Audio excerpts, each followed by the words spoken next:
O nome da minha pregação, então, é As 10 Pragas do Egito. Episódio, nossa pregação de número 13. Vamos lá, Êxodo capítulo 6, versículo 6. Por isso, dize aos israelitas: Eu sou o Senhor, e vos tirarei do trabalho forçado. Lembra que Israel estava sendo duramente oprimido por Faraó? Eu vos tirarei do trabalho forçado sob os egípcios, vos livrarei e vos resgatarei com braço estendido e com grandes feitos de juízo. Na versão revista e atualizada, a expressão aqui, grandes feitos de juízo, é a mesma, obviamente, mas vem assim, com grandes manifestações de julgamento. Eu vou livrar Israel e condenar o Egito. Você não tem esse evangelho que você já está começando a ouvir hoje, onde há apenas céu, não há inferno. Não. Para cada um publicano que sobe para orar e é declarado justo pela fé, tem também um fariseu que desceu condenado. Essa é a história. Para cada Lázaro que foi salvo e estava no seio de Abraão, também há um rico que estava no inferno. A mensagem do juízo, mais uma vez, está aqui. Não é tema da minha escolha. Eu estou apenas seguindo livro por livro, capítulo por capítulo. Como disse Martin Lloyd Jones, talvez o maior pregador do século passado, se você retirar a doutrina da ira de Deus da Bíblia, vai sobrar bem pouca coisa para pregar. Como disse R.C. Sproul, dizer que Deus é só amor, só bondade e nenhuma justiça é expressar um ídolo. Isso é um ídolo que muitos cristãos estão adorando. A mensagem da ira de Deus é fundamental. Paulo, em Romanos, ele começa a pregar o evangelho, ele começa aí. A ira de Deus se revela do céu contra toda impiedade e perversão dos homens que detêm a verdade pela injustiça. É assim que ele começa a pregar. Ele não começa dizendo, Jesus ama vocês, Jesus tem paz, Jesus tem salvação. Não! A ira de Deus. Mas a ausência dessa mensagem, que está em extinção, a ausência da mensagem da ira de Deus, ela impede o arrependimento. Impede. Impede. Como assim? Como assim? Pastores modernos pintaram um Deus que não se ira, um Deus que não pune, um Deus que não pode deixar pessoas sofrer por conta de seus pecados. Ou melhor, um Deus que não pode punir pessoas por conta de seus pecados. Um Deus que existe apenas para satisfazer todos os nossos sonhos, por mais carnais que sejam. Esse é o Deus que pintaram. Mas aí, diante desse cenário, do Deus que dá a casinha do jeito que você quer e todas as coisas do seu jeito, no seu tempo, aí o sofrimento vem, as dificuldades vêm, e essas pessoas ficam confusas. O pastor disse que se eu tivesse fé, tudo aconteceria do jeito que eu quero. Ele disse, quando o avião caiu, e a gente perguntou, o que é isso? Ele disse, não, eu não sei. Eu não sei dizer. Mas não foi Deus? Não. Deus não tem nada a ver com isso. Disse o maior pregador da internet. Não. Deus não tem nada a ver com as vidas que são ceifadas, com a doença e pandemias. Não. Mas aí quando isso acontece, essas desgraças vêm, ou essas pessoas ficam confusas, dão um salto de fé, negam aquilo que ouviram e continuam seguindo uma fé totalmente errada, porque o homem lá da Bíblia diz que isso não ia acontecer, e está acontecendo. Ou elas dão um salto de fé, ou melhor, negam a lógica e seguem com uma fé no escuro, ou perdem a fé. Perdem a fé. Provérbios diz, reconhece o Senhor em todos os seus caminhos e Ele endireitará suas veredas. Como os cristãos modernos e a cristandade e a era moderna pode identificar o Senhor? se a imagem que os pastores e muitos cristãos têm dado sobre esse Deus, sobre o Deus da Bíblia, na realidade não é o Deus da Bíblia. Como elas podem identificar? Como elas podem reconhecer Deus quando elas estiverem diante de uma circunstância difícil? Elas não podem. Um cristão genuíno, diante de uma desgraça, via de regra, ele já se ajoelharia e diria: vê se há em mim algum caminho mau. Vê se há em mim algum caminho mau. O cristão moderno, diante da desgraça, ele não se ajoelha e olha para si, perguntando: será que eu pequei? Não. Ele se levanta e atribui maldade a Deus. Onde tu estás? Como eu posso enfrentar isso? Olhe, por exemplo, o que nós estamos vivendo. Pandemia.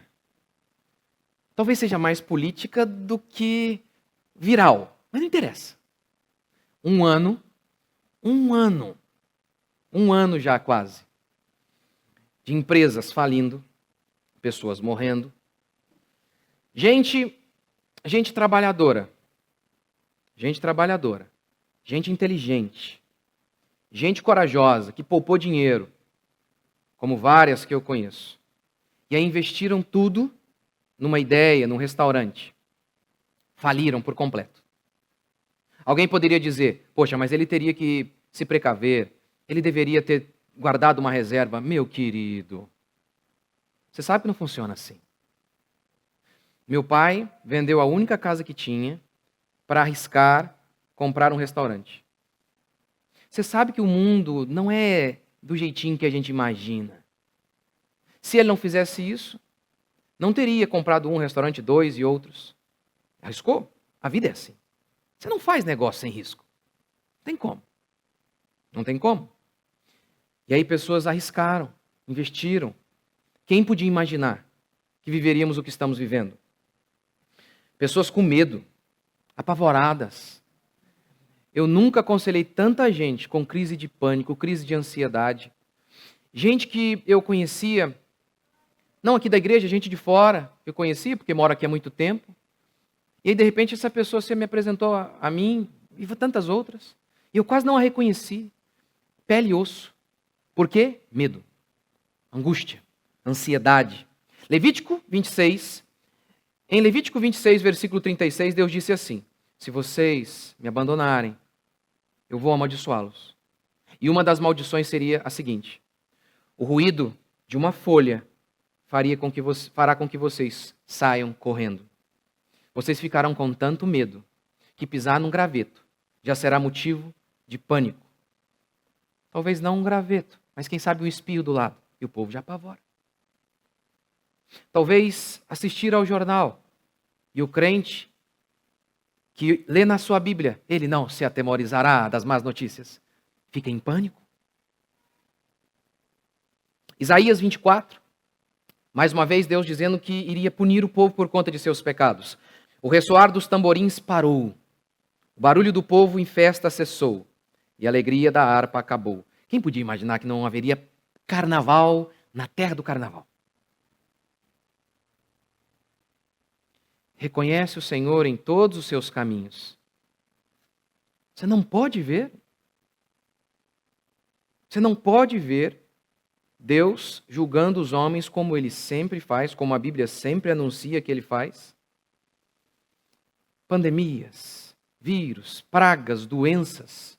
Como o texto aqui diz, é Moisés que vai lá e declara que pragas viriam sobre o Egito. Não foi o diabo. Também, nós não podemos dizer, diante da morte de bebês, porque a última praga foi isso. O filho mais velho de toda a casa, que não houvesse fé, não houvesse o sangue do cordeiro, haveria morte ali. Bebês de 2 anos morreram. Garotos na flor da idade, com 15 anos, morreram. Não dá para dizer, como alguns pastores dizem, eu não sei explicar. Eu sei que Deus é bom, mas eu não sei explicar. Não, nós sabemos. O texto diz, foi o Senhor. Amós, sucederá algum mal à cidade sem que o Senhor o tenha feito? Nós sabemos. Não foi o diabo. As pragas não foram acidentes da natureza. A natureza foi orquestrada, regida, conduzida pelo Senhor? Nós sabemos. Essas 10 pragas, elas têm um paralelo imediato com Apocalipse. Aqui se fala de chuva de pedra, lá também. Água se transformando em sangue, lá também. Aqui se fala de gafanhotos, lá também. Lá também. Lembre-se sempre disso. Deixe que a própria Bíblia interprete a própria Bíblia. Então, as pragas de Êxodo, eu sempre tentaria aqui como pano de fundo falar também de Apocalipse, que tem tudo a ver. Quais são então essas características, as características dessas pragas, do juízo de Deus? Como ele se assume? Por que acontece? Primeiro, os juízos de Deus são advertências. As pragas foram advertências. Você lembra que Deus, em primeiro lugar, diz para Moisés: Moisés, vá até o povo de Israel. Como eles vão crer em mim? Então, Deus diz para Moisés: pegue o seu cajado, jogue no chão. E o cajado se transformou em cobra. Faça esse sinal diante dos israelitas e eles vão crer. Mas você sabe? Moisés fez o mesmo diante de Faraó. É claro que era uma chance para que Faraó se arrependesse, para que Faraó cresce. Aquele sinal foi isso, um sinal para que ele cresce. Mas o texto bíblico diz que o sinal aconteceu. Os magos fizeram o mesmo, mas a cobra de Moisés engoliu as cobras dos magos. E o que o texto bíblico diz? Que o povo de Israel creu, mas Faraó se endureceu. Mas note, com esse sinal, ninguém morreu. Ninguém morreu. A lavoura, a pecuária não foram afetadas. Não houve nenhum desconforto. Nada. Era só um sinal. Como tantas vezes Deus traz esses sinais para nós. Ele fala conosco. Como diz o salmista, a natureza proclama, os céus proclamam a glória de Deus. Ele fala do sol como se fosse um pregador itinerante. Ele sai percorrendo como um valente. E ele anuncia, porque quando olhamos o nosso cosmos, o nosso sistema solar meticulosamente balanceado e equilibrado, cada coisa no seu devido lugar, é Deus dizendo: eu estou aqui. Sem ferir você, sem punir você. Ele está pregando. A natureza proclama. Mas mais do que isso, ele envia os seus servos que pregam, que expõem a revelação dele. Sem machucar, sem ferir. Advertências. As pragas começam assim, como advertências. A primeira praga, água transformada em sangue. 7 dias assim. Disse mais o Senhor a Moisés: dize a Arão, toma o teu bordão e estende a mão sobre as águas do Egito, sobre os seus rios, sobre os seus canais, sobre suas lagoas e sobre todos os seus reservatórios, para que se tornem em sangue. Haja sangue em toda a terra do Egito, tanto nos vasos de madeira como nos... A tradução aqui é um pouquinho difícil, mas possivelmente essa última expressão aqui, vaso de madeira e de pedra, possivelmente era isso mesmo. Olha, não vai ter água em lugar nenhum, nem se você guardou um pouquinho em casa. Mas sabe interessante? Em Êxodo 7, 24, o texto bíblico diz que os egípcios, eles começaram a abrir poços para retirar água do lençol freático. Dizem que com 5 dias sem beber água você morre. Eu não sei se você já fez o teste, eu não quero fazer também não. Mas, veja bem, foi um desconforto absurdo. Não havia água em lugar nenhum. É negaiada procurando água, desesperada.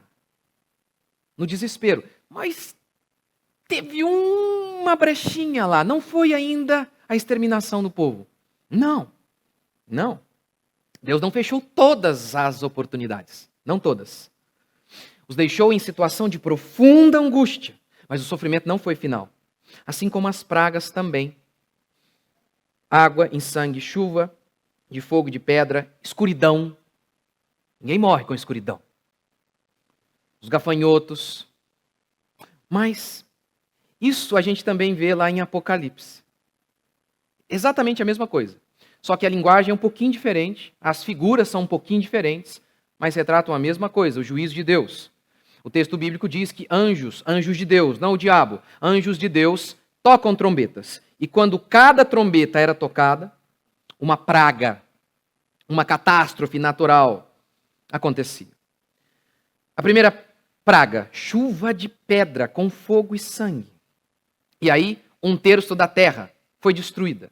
Árvores, o campo, 1/3. Mas note, isso é importante. Trombeta e 1/3 apenas. Não foi total ainda. Não foi juízo final. A segunda trombeta toca, 1/3 do mar se tornou em sangue. E 1/3 da população marinha morreu, 1/3 das embarcações naufragaram. 1/3, mas não todas. A terceira trombeta é tocada e os rios são feridos. 1/3. A quarta trombeta é tocada e 1/3 dos astros são afetados. E acontece escuridão, como a 9ª praga aqui.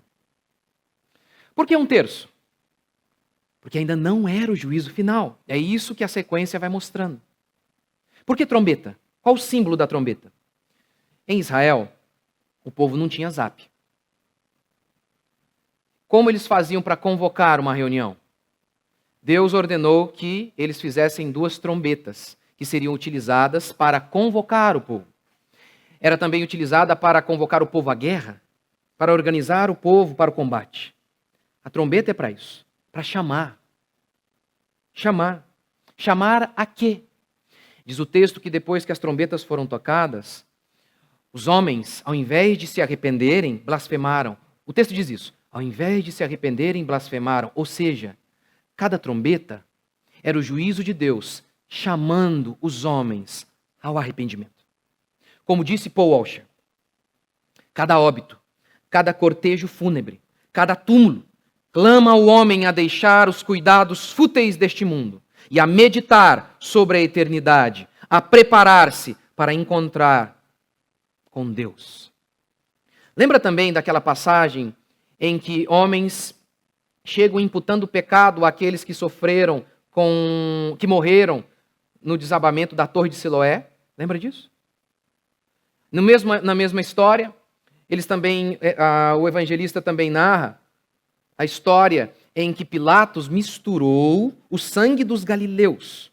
Pilatos pegou o sangue dos galileus e misturou com os sacrifícios que eles faziam aos seus próprios deuses. Então, como os judeus identificavam essas histórias? Uma história de um acidente. E morreu um monte de gente. Uma catástrofe, e morreu um monte de gente. A outra história, um governador maligno que fez algo extremamente cruel. Como eles identificavam a história? Eles morreram, isso aconteceu, porque eles eram pecadores. Como Jesus interpretou a história? Como Jesus? O Jesus dos pastores modernos, não, eu não sei dizer o que aconteceu. Não, Jesus diz, sim, morreram porque eram pecadores, mas vocês estão interpretando a história de maneira errada.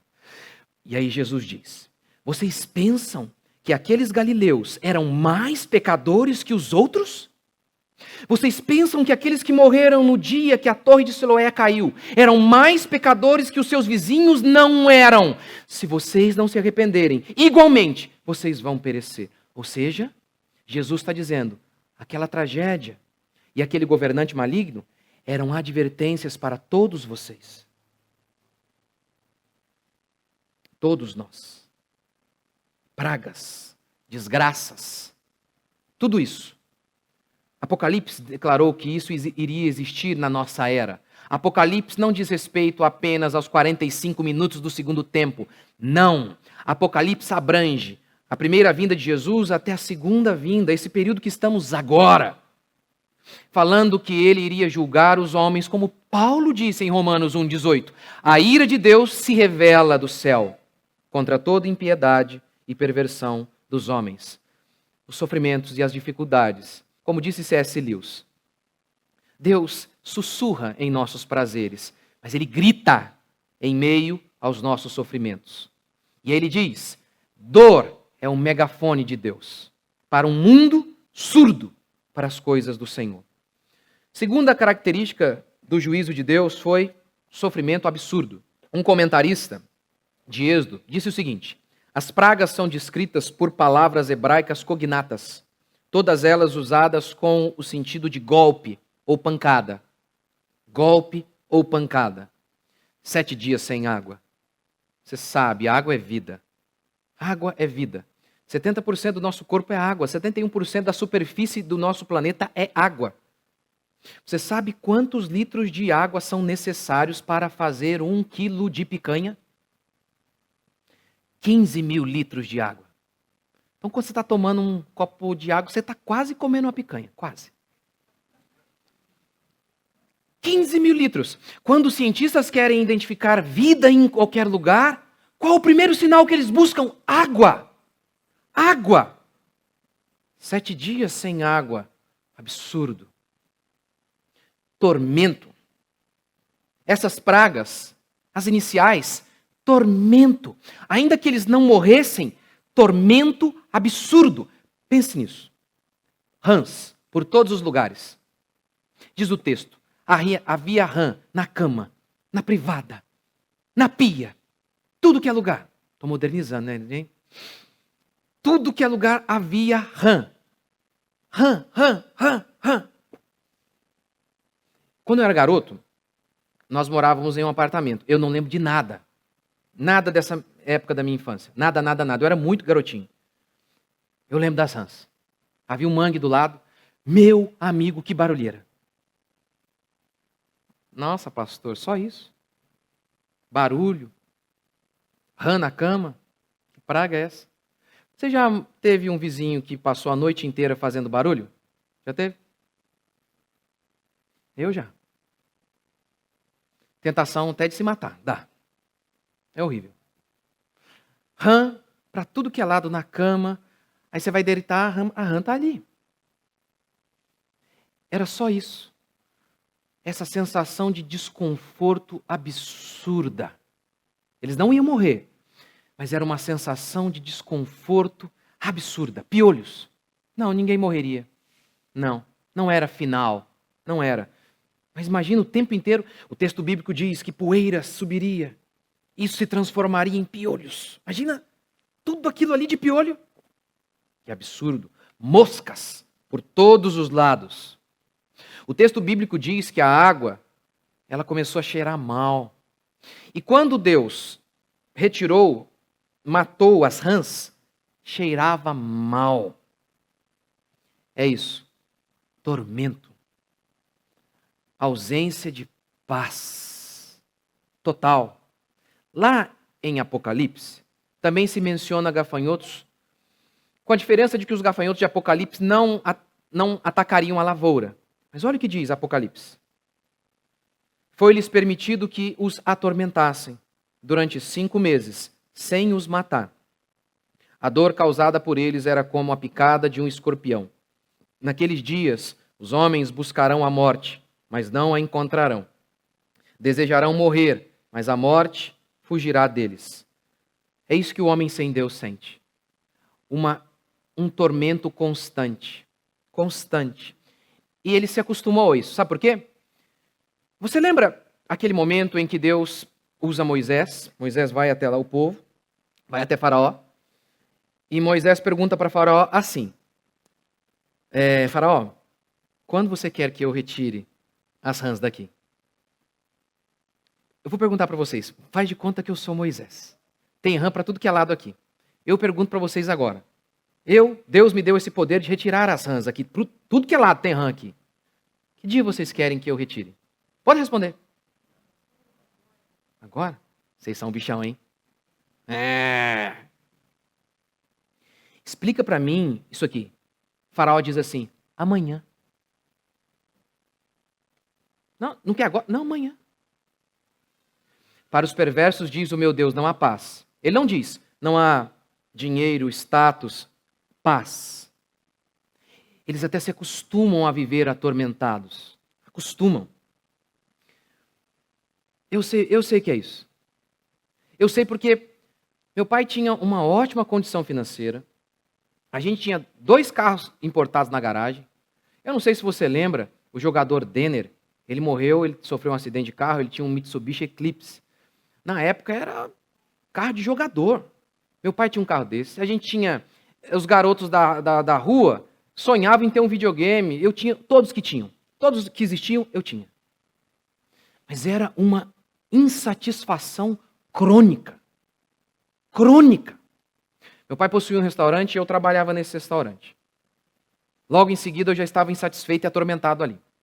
Acho que é esse funcionário aqui que eu não aguento, esse cara. Acho que eu não gosto da sistemática aqui, do funcionamento. Pai, me transfere para o outro. Meu pai me transferiu. Logo em seguida eu pensei, meu Deus, o outro aqui era bom. Aqui eu não estou aguentando mais. Aí meu pai ventilou a ideia de vender o restaurante. Falei, pai, vende esse inferno mesmo. Tá louco, Deus me livre, ninguém merece isso aqui não. Meu pai vendeu. Durante os primeiros 2 meses eu continuei para ajudar os donos que haviam comprado, ajudar a trabalhar e ensinar como funcionava. E durante esses 2 meses, todo dia eu ia e chorava. Por que meu pai vendeu isso aqui, meu Deus? Como que ele faz isso? É uma insatisfação crônica. Era um tormento crônico, não importava a circunstância. Mas aí, ontem, eu estava ali na Dutra e estava pensando na minha vida hoje. Eu estava em uma casa e, por motivo de força maior, fui obrigado a sair. Tive que sair, não teve jeito. Tive que voltar para o apartamento. E quando eu morava na casa, eu pensava, gente, como que alguém pode morar num apartamento? É o juízo de Deus. Não dá. Faz 1 mês que eu voltei para o apartamento. E lá eu estava pensando, amor, como é que a gente ficou na casa? Não dá. Muito trabalho. É grama. Isso aqui é que é bom. A explicação é bênção de Deus. Graça de Deus. Que independente da circunstância, você tem paz, alegria, gratidão. Coisa que um ímpio não pode, porque ele vive eternamente atormentado. Atormentado. Atormentado. Mas não apenas isso. O texto fala em perda financeira. A 5ª praga foi peste nos animais. Praga nos animais. Todo o gado egípcio morreu. A 7ª praga, chuva de pedras sobre os homens e animais e sobre a lavoura. Prejuízo financeiro. A 8ª praga, praga de gafanhotos. De maneira que o texto bíblico declara, aquilo que a chuva de pedra não destruiu, que a peste não destruiu, o gafanhoto vai acabar. Praga. É interessante, crentes, principalmente eu acho que reformados, eu sou reformado, obviamente, às vezes são tentados a romantizar a pobreza. Brigam tanto com a teologia da prosperidade que saem de um buraco e caem em outro. Quem romantizou a pobreza foram os católicos. Nós nunca fizemos isso. Pelo menos não as grandes mentes pensantes do protestantismo. Jamais, jamais, jamais. Foi Francisco de Assis que disse, eu casei com a pobreza. Como se a pobreza fosse uma virtude. Pobreza não é virtude.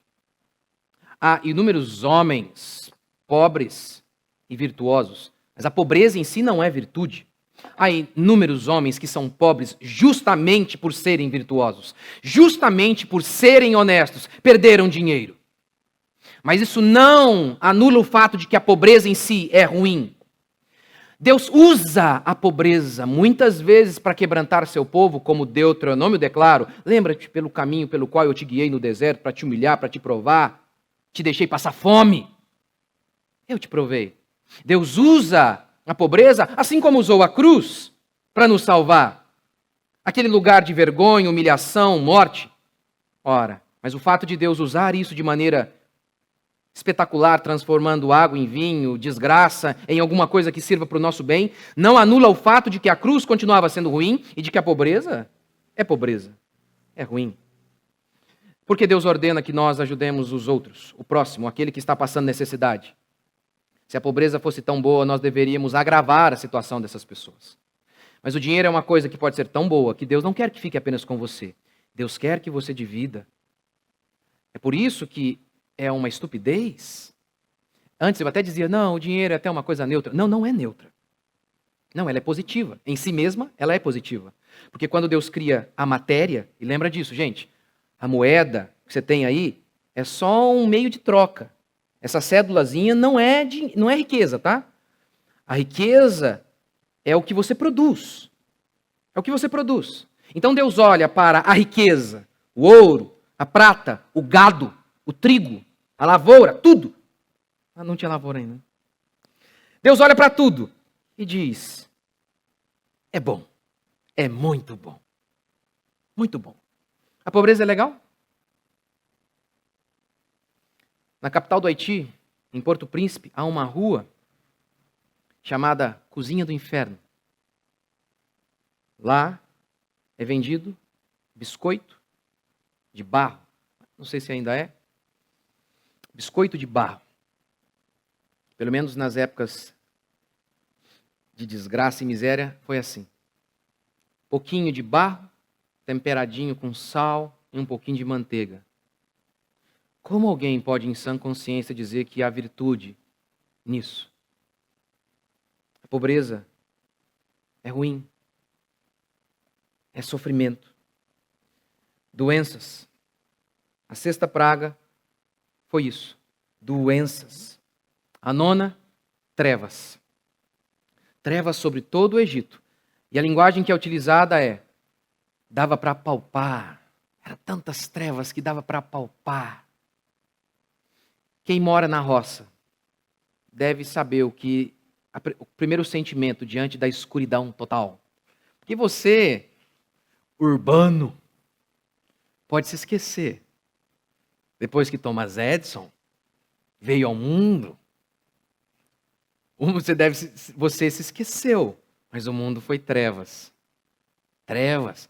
Por que você acha que lá na roça que surgia aqueles mitos lá? Como é que é? Corpo seco? Não é, Greg? Greg sabe. Greg é da roça lá.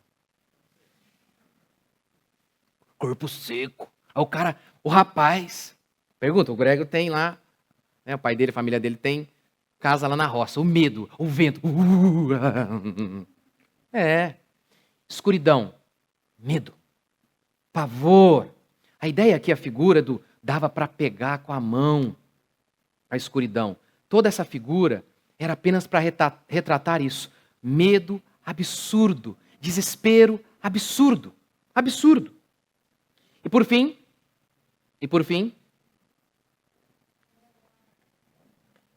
a última praga.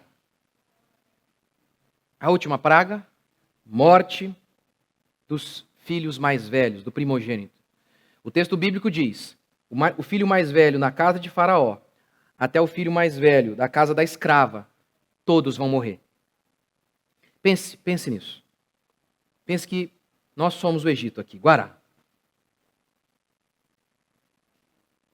Tá quase, né? Porque alguns lugares não podem trabalhar. Tá quase, o Faraó tá aqui. Tá lá. Nós somos o Egito aqui. Em cada lugar onde não houver fé, haverá um morto. Consegue ouvir? Sim. A cidade inteira se escutaria apenas esse som, choro. Pais desesperados. Pais saindo na rua com seu filho no braço, clamando aos seus deuses egípcios. Gente doida. Todo mundo junto. O texto bíblico diz: haverá choro como nunca houve. É assim que a Bíblia descreve a punição para aqueles que rejeitam o Senhor, para aqueles que não creem em Deus. Aquele que não crê no Filho já está condenado, diz Jesus. Terceiro, juízo para o Egito, salvação para Israel. O texto que eu li para vocês declara isso, Êxodo 6:6. Eu vou salvar vocês e vou manifestar meu juízo sobre os egípcios. Isso aconteceu mesmo. O texto bíblico diz que Deus fez diferença entre os egípcios e entre o povo de Israel. Caía chuva de pedra lá, não aqui com os israelitas. Houve morte, choro, gemido lá no arraial dos egípcios. O texto bíblico diz: no meio de vocês, nenhum cão vai rosnar. Nenhum cão.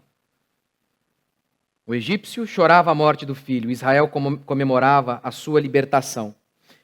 Veja bem, eu estou com isso querendo dizer que em todas as épocas, Deus livra seus filhos de todos os sofrimentos? É claro que isso seria uma aberração, facilmente verificável pelo restante da Bíblia e também pela história da igreja.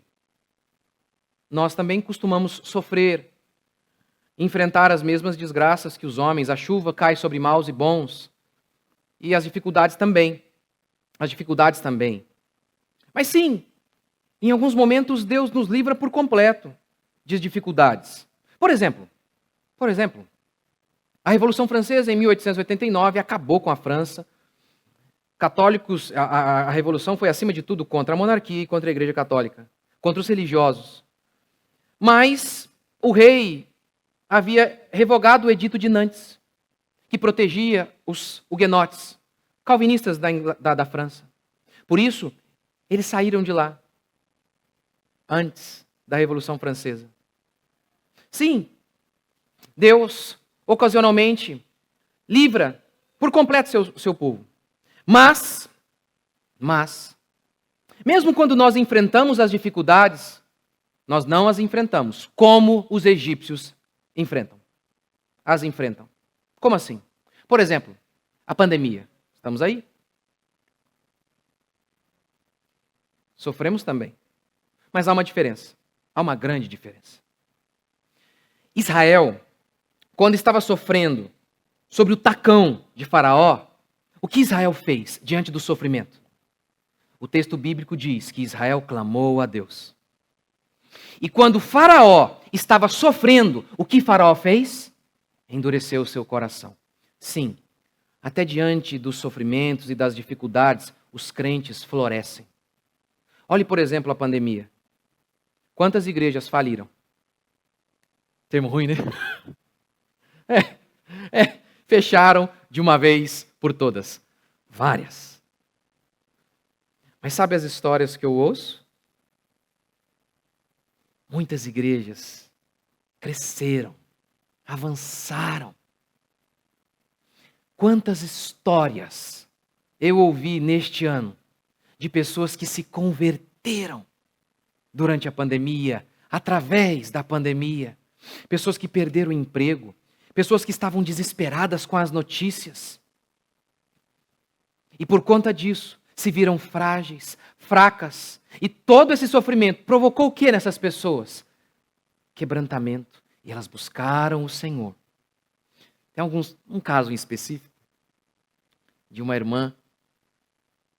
Nossa, o que Deus fez na vida dessa irmã aqui de nossa igreja é um negócio impressionante. Ela veio e passando dificuldade financeira por conta da crise. E Deus suprindo. O ex-patrão foi lá e bancou toda a empresa para o marido dela. Sabe, todos os recursos para o marido abrir uma empresa. Estava sem emprego. Aí o filho veio para a igreja. A filha para a igreja, o marido para a igreja. Hoje de manhã estavam aqui. O que a gente tem que lembrar é que Deus faz diferença, como diz o texto, entre os egípcios e entre nós. Não querendo dizer que nós estaremos isentos de todas as dificuldades. Mas, até quando nós enfrentarmos as dificuldades, Romanos diz, todas as coisas cooperam para o bem daqueles que amam a Deus. Todas mesmo. Até uma pandemia, até o desemprego, até a dificuldade. Por quê? Porque nós somos bons? Não. Mas ao sangue do Cordeiro no umbral da nossa casa. A fé que Deus colocou em nossos corações. E é isso que nos diferencia. A graça de Deus sobre nós. A bondade do Senhor sobre mim, sobre você. Você crê? Quarto e último princípio para a gente encerrar. Quem escapou? Lembra? A última praga foi a morte dos primogênitos. Ali é estabelecido a Páscoa, palavra hebraica que significa passar. Como assim? Se o anjo passasse e visse o cordeiro, o sangue do cordeiro na porta, como Moisés havia dito, Moisés disse isso. Matem um cordeiro, coloque o sangue no batente da porta, nos umbrais, e quando o anjo passar, ele dirá, Deus é o justo juiz. Deus tem que punir o mal. Senão ele não seria Deus. E os egípcios eram malignos, nós sabemos disso. Eles estavam oprimindo Israel e a hora deles havia chegado. Então Deus tem que julgar o mal. Mas, se eles passassem, o anjo passasse e visse sangue, ele diria: aqui há fé. Alguém creu aqui nesta casa que haverá um dia o cordeiro que há de morrer a nossa morte. Houve fé e por isso eles foram salvos. Esses foram os que escaparam. Logo em seguida, Deus faz aliança com Israel, a velha aliança. Lá no Monte Sinai, Deus dá para Moisés os 10 mandamentos, a lei. Você sabe, nós não acreditamos nesses papinhos aí que você ouve de muitos pastores, de numerologia. 7 mais não sei quanto significa não sei o que lá. Já viu? Essas doideiras aí. Pelo amor de Deus. É o que isso aqui? Jogo do bicho? Para com isso. Mas é claro que nesse caso em específico, 10 pragas para cada mandamento, 10 mandamentos, pode ser. Mas, olhe comigo o que diz Deuteronômio. Se você está com a sua Bíblia aí, por favor, abra a sua Bíblia, ou no seu smartphone, no seu iPhone, Deuteronômio 28. Aqui é Deus estabelecendo a sua aliança com o seu povo. Deuteronômio 28, verso 1. Se ouvires atentamente a voz do Senhor teu Deus, tendo cuidado de guardar todos os teus mandamentos, os seus mandamentos que hoje te ordeno, o Senhor teu Deus te exaltará sobre todas as nações. Se ouvires a voz do Senhor teu Deus, todas estas bênçãos virão sobre ti. Que bênção? Verso 3. Bendito serás na cidade e no campo, o fruto do teu ventre. Verso 5. O teu cesto, a tua vasilha. Bendito serás quando entrares e saíres, diz o verso 6. 7. O Senhor derrotará seus inimigos e por aí vai. Deus há de abençoar vocês se vocês ouvirem a minha lei e praticarem. Verso 15. Entretanto, se porém não ouvires a voz do Senhor teu Deus, não cumprindo todos os seus mandamentos, notou aí? Todos os mandamentos. Todos os dias. É isso. E os seus estatutos que hoje te ordeno, todas estas maldições virão sobre ti. Verso 16. Maldito serás na cidade e no campo. Não tem como fugir. Sabe? Não tem como. É como uma sombra. Onde você vai, ela está com você. A maldição de Deus sobre aqueles que não creram em Cristo. Verso 18. Maldito será o fruto do teu ventre. Verso 19. Maldito serás ao entrares e ao saíres. Verso 20, o Senhor mandará sobre ti a maldição, a derrota, o desapontamento em tudo que puseres a mão para fazer, até que sejas destruído e morras repentinamente por causa da maldade de tuas obras. Ok. É isso. A pergunta então é: quem cumpriu toda a lei? Nós sabemos, ninguém jamais cumpriu. Todos os homens, desde sempre, meticulosamente, precisamente, eles desobedeceram e quebraram toda a lei de Deus.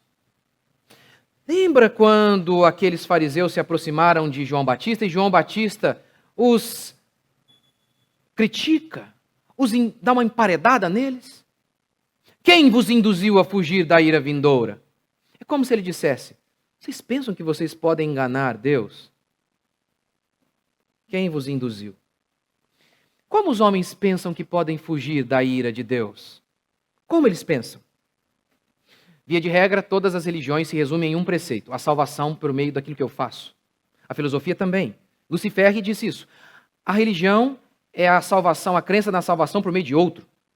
A filosofia é a crença na salvação por meio de si mesmo. Faça uma boa ação e a sua boa ação apagará a sua má ação. É assim. Eu já citei aqui, vou citar de novo, com spoiler, tá bom? Porque também o livro é antigo, aí se você não leu, o problema é seu também. Caçador de pipas. O caçador de pipas é isso. Ele vê um amiguinho dele totalmente fiel a ele, foi lá e pegou a pipa para ele. Cortou a pipa, né? Foi lá e pegou a pipa para ele. E aí um garoto veio e abusou do amigo dele. E ele não fez nada, covarde. Aí tá ok. Ele cresce, vai para os Estados Unidos, e aí recebe uma ligação. Fulano, há um jeito de ser bom de novo. Qual era o jeito? Salvando o filho daquele amigo, que agora estava em mãos de terroristas. Há um jeito de ser bom de novo. Faça uma boa ação ao filho dele, e aquela má ação que você fez será apagada. Experimente fazer isso em qualquer tribunal do mundo. Eu matei um cara, mas salvei outro, estou livre. Você não pode estabelecer sua própria lei no tribunal de Deus. A lei é Ele quem estabelece. E a lei é essa: obedecer todos os meus mandamentos todos os dias. Ah, isso não é possível. Claro que é. Jesus fez. Um homem fez. É. Para nós pecadores, não conseguimos. Todos nós quebramos a lei. Todos nós, sem exceção. Como cravou Paulo. Não há um justo sequer. Não há um que busque a Deus. Todos se extraviaram. Todos se tornaram pecadores. Todos, sem exceção. Sem exceção. Não adianta também você falar assim: eu sou bom. Comparado com quem? Com aquele político, com aquele ladrão, com aquele estuprador. O padrão é Jesus, que todos os dias cumpriu a lei. Todos os dias. Sendo assim, Deus é bom. Deus é bom. Isso significa dizer que Ele tem que punir o mal. Ele tem que matar o homem.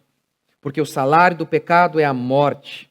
Por isso, a 10ª praga é concluída com morte. Que juiz bom deixa um criminoso impune e continua sendo chamado de um bom juiz? Portanto, escute-me agora em nome de Jesus. Talvez você está aqui nos visitando. A única coisa certa na vida, você já deve saber. São duas: impostos e a morte. Você vai morrer.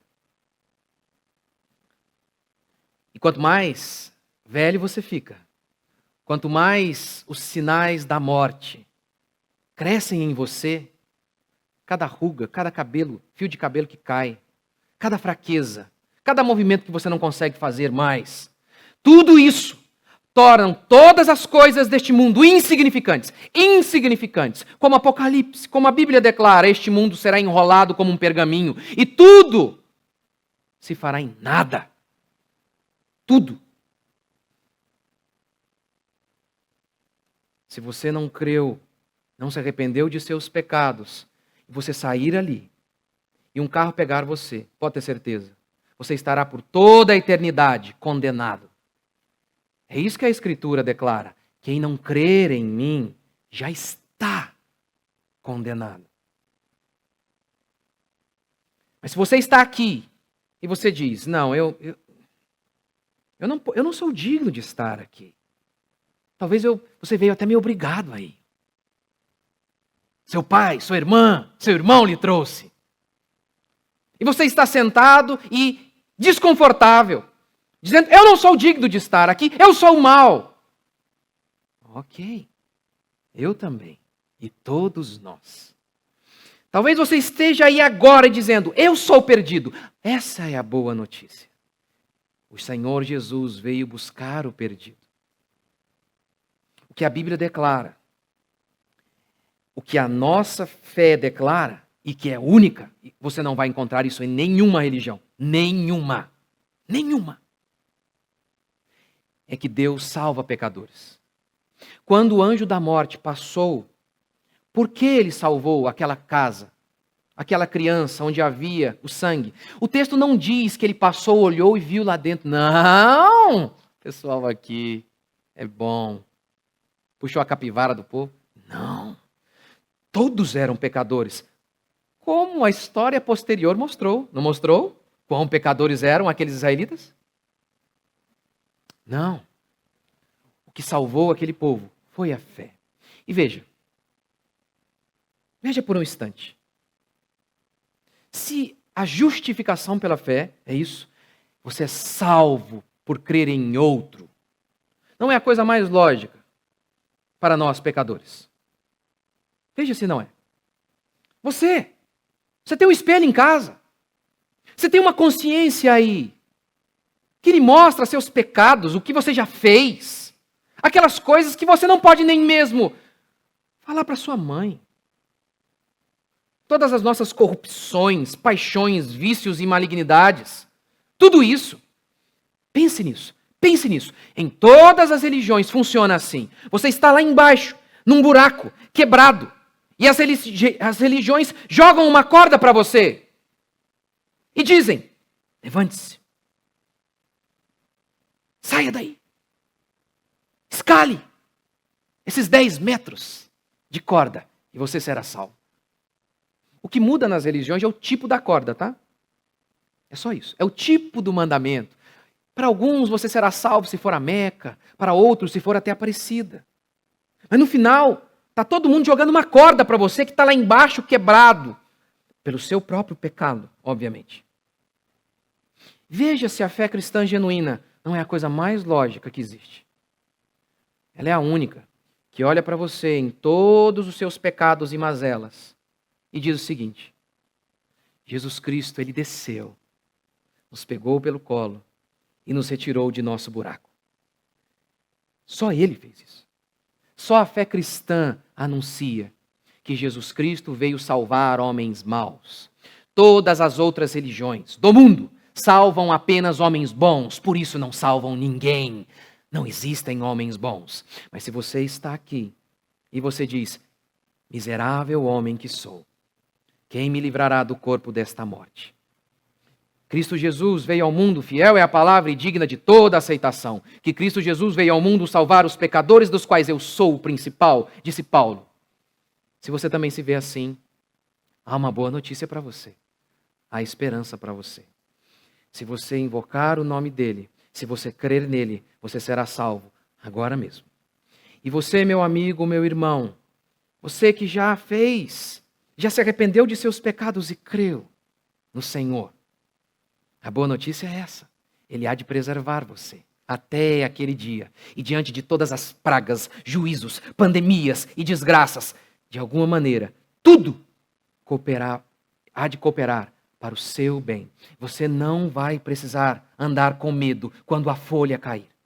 Você não precisará andar apavorado. Você poderá se levantar amanhã e ir para a sua empresa, ir para o seu trabalho, na certeza, eu não vou morrer antes da hora. O Senhor é comigo, a sua mão é sobre mim, e até em meio às dificuldades, de alguma maneira, Ele estará me quebrantando, me lapidando, me transformando e suprindo tudo aquilo que eu precisar para cumprir a sua vontade. Você crê? Sim. Nós somos agora alvos da graça de Deus. Essas maldições aqui, diz Paulo, se alguém está em Cristo, ele não está mais debaixo da lei. O sentido de não estar mais debaixo da lei é isso aqui.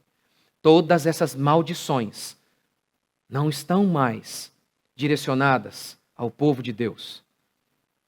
Não. A condenação final, a morte, não diz respeito ao povo de Deus. O crente, ainda que morra, viverá. Porque o Senhor Jesus é a ressurreição e a vida. E por isso então nós estamos de pé. E vamos nos manter assim, prostrados diante apenas de nosso Senhor, Rei do universo, que está sentado à destra do Pai e que comanda todas as coisas. Comanda o coração dos reis malignos, comanda a natureza, que dá ordem a todas as coisas, porque Ele governa de maneira absoluta. Você crê? Vamos ficar de pé.